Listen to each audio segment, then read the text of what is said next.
African Americans had not risen much in the 20s. As the country got richer, African Americans did not really. But unfortunately, they will take the brunt of the Great Depression. In fact, I often describe the Great Depression as when the economy got so bad that white people couldn't feed themselves. Because honestly, this was fairly common for blacks. Langston Hughes would say, when the Great Depression came along, black folks barely noticed. We didn't have that far to fall. Over half of African Americans are still in the South, and when cotton prices collapse, the sharecroppers and tenant farmers find themselves in their own crisis.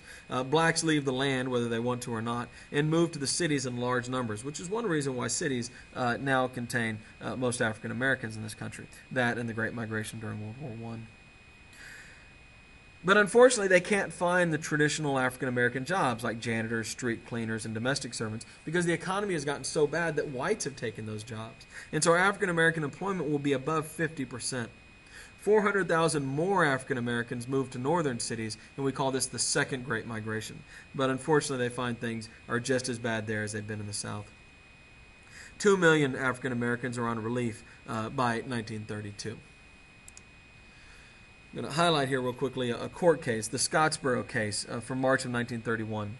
Now what happens here is 9 black kids get into a fight with white kids who are jumping a train. It was very common back in the day to hobo trains to get around.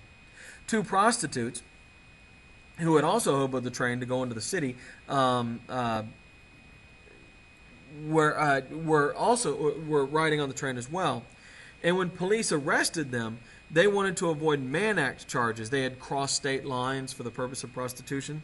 And so in order to throw suspicion off themselves and not be arrested for crossing state lines for prostitution, they claimed that the black kids had raped them. The evidence makes it completely clear that the black guys were totally innocent. But of course, this was in Alabama, and Alabama doesn't really care if they're innocent. They get railroaded. The trial is a joke, as you can imagine. And in the North, this becomes a big deal. People in the North are horrified at the lack of justice for these black folks, these black kids. The Communist Party actually comes to their defense. Everyone is eventually released except that one of the black kids had been shot and killed while they were locked up by a prison guard. Today we know that the black kids didn't really have anything to do with the girls. They were just lying to try to get themselves out of trouble. But this is the sort of racism you faced, of course, for committing the crime of being black in America back in the day. Hispanic immigration begins to become a factor. They're treated like African Americans, more or less, and they hold the same jobs as African Americans. They tend to be small-scale and migrant farmers. But of course, whites also take their jobs in the Great Depression. At times, they're denied relief, basically because they're considered not to be American, even if they were born here, for example. Many, even American citizens, are arbitrarily deported. We had a policy of just throwing Mexicans out of the country in the Great Depression. Of course, there are people today who want to do that too. 500,000 Hispanics leave America during the Great Depression. It's the only time in our history that more people leave America than come to it. California Mexican agricultural workers try to form a union, but the state government declares it to be illegal, and the landowners who hire those migrant workers use their political power to crush the union movement. So unable to find farm work because white people are now doing it, we see Hispanics moving into the cities and creating the barrios. And if you've ever been in a city like El Paso or Los Angeles or San Diego, you know there are these large Hispanic neighborhoods. And that's really where they begin to be a significant presence in the city, is during the Great Depression, before Hispanics tended to be in the countryside. It's a similar story for Asians.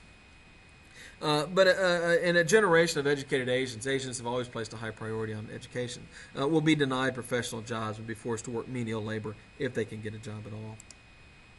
Women are seen as competition for jobs. From 1932 to 1937, it is illegal for 2 people in one family to have a government job because they want to spread the jobs out among the families, which means it's basically illegal for married women to work for the government.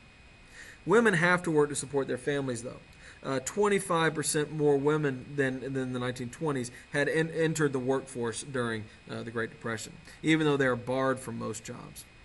But many women's jobs are less affected by the Great Depression than some other jobs. In the South, however, that's a different story. Women tend to be domestics, and they are let go because they become a luxury that people can't afford. And we see massive unemployment for women. Black women are hit particularly hard. But even despite all that, by the end of the Great Depression, 38% of black women are employed and 24% of white women are employed. The middle class prosperity of the 1920s devolves into sewing your own clothes and canning and preserving your own food. Men, in many cases, become emasculated because they can't find work and maybe their woman can. And so the traditional role of the man as the breadwinner gets turned on its head, as maybe a woman is able to find work, but the man can't. Divorce declines, not because people are getting along better, they're probably struggling more with money problems, but it's just too expensive to get divorced. And so families will break up at a higher rate, but you won't go get a lawyer and file for divorce because you can't afford to do that. And for the first time in 100 years, both marriage rates and birth rates will drop during the Great Depression as people respond to the economic reality.